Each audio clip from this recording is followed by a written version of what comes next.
Hey guys, hope you're doing well. Today I'm going to tell you about the Australia work permit process and how you can get your work permit in 2022. Australia is the 13th largest economy in the world with the 10th highest per capita income. At 5%, its unemployment rate is also very low, making it a lucrative destination for skilled workers like yourself. The Australian minimum wage is currently at $20.33 per hour, and the government offers numerous visa options for skilled workers. Now that Australia's borders are open for international students and immigrants alike, the country's immigration system is working towards recovering its economy in 2022. For this, a large number of immigration applications are being processed for their Australia work visas. In this video, I'm going to tell you all about the Australian work permit, the types of work visas offered, who can apply for it, what are its requirements or eligibility criteria, the processing time, the cost for it, and how you can apply for it as well, so do watch the video till the end. Hey guys, this is Jason from Dream Canada. If you're new to the channel, I show people how to save their money and immigrate to new countries through my videos without the help of any immigration consultants or agents or lawyers. You can find all the process instructions for you to apply on your own through this channel. Subscribe now because all the information provided here is completely free, and I answer all your queries in the comment section and on my social handles on Instagram and Twitter, so don't forget to follow us there as well. You can even get in touch with us directly via WhatsApp on the number shared on the screen. Let us first start with the types of work visas offered. The Australian work permit can be broadly divided into the permanent Australia work visa and the temporary Australia work visa. As the names suggest, the permanent visa enables candidates to live and work in the country permanently, and the temporary work visa is for candidates with short-term, highly specialized work in the country, generally ranging from a year to 4 years. The Australian government created the General Skilled Migration Program called Skill Select in 2013 to replace the Australia Skilled Worker visas.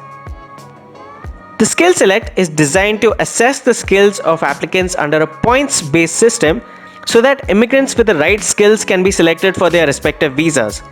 It uses the same points-based system that is used to select PR or permanent residence applicants. It gives a fair and equal opportunity to everyone willing to settle in Australia for jobs and better career prospects. Applicants are given points under the following criteria. Candidates within the age bracket of 25 to 33 receive the most points, which is 30 points. Those above the age of 45 do not receive any points. Talking about language score, you can take the IELTS, PTE, TOEFL and CAE and you'll get a maximum of 20 points for CLB 8, while the minimum required is CLB 6. If you have work experience in an occupation that is listed in the skilled occupations list, you'll get a maximum of 20 points based on your years of experience. Regarding education, you get a maximum of 20 points with a PhD or 15 points with a bachelor's or master's degree. You'll get 5 additional points if you've studied in an Australian educational institute, and you can gain an additional 5 points if you have lived and studied in regional Australia. Other points would include your spousal factors if it applies to you, among some more. I've explained the points table in detail in my Skilled Independent 189 visa process video. I'll add a link to that video for your reference so you can check out the points table in detail and calculate your score as well. The minimum points you'll require to score are 65, similar to the 189 visa. Once you're sure that you meet the necessary points requirement, you can move on to the application process. Your employer will have to complete an online nomination or sponsorship application depending on the work visa type. The next step would be to fill an application form yourself depending on the visa that you're applying for. For instance, form 1401 for a long stay work visa. You can find all these forms on the official Home Affairs website of the Government of Australia. Instructions on how to fill your forms will also be given clearly, as you can see here on the bottom left. Be sure to follow all these steps and also ensure that you have everything mentioned in the documents checklist to make a complete application. Do note that it's important that your employer completes step 1 before you fill in your work visa form yourself. The next step would be to pay your fees, which would depend on the type of work visa you're applying for, ranging from 315 Australian dollars for a temporary short stay visa to 4,115 Australian dollars for a skilled work visa. Make sure that you save your payment receipt for this, as you'll need to add this receipt along with your other documents.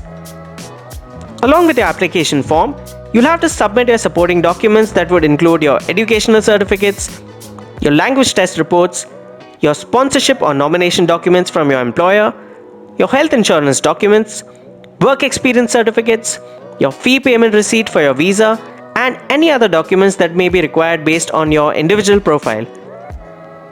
The next thing that will happen is your application will be processed, and the processing time will vary based on the type of work visa that you're applying for. The processing time will include the time taken to verify your details and the time taken to provide any additional details requested by the authorities. The average time can vary between 6 to 12 months to process your work visa. You'll be then notified in writing whether your application has been approved or refused. If you're approved, your work visa will get activated as soon as you enter Australia, and if your application is refused, you'll be given reasons for the decision, and you can apply for an appeal at the Administrative Appeals Tribunal or AAT if you feel that there was some mistake made causing your refusal. Alright guys, so that was how you can get your Australian work permit. For more immigration and travel tips, subscribe to this channel now. Do like this video if you like the content and comment what topic you would like to hear about next. Thank you so much for watching. Remember to subscribe for regular updates on immigration, and don't forget to follow us on Instagram as well. I wish you the best of luck for your application and hope you have a great day.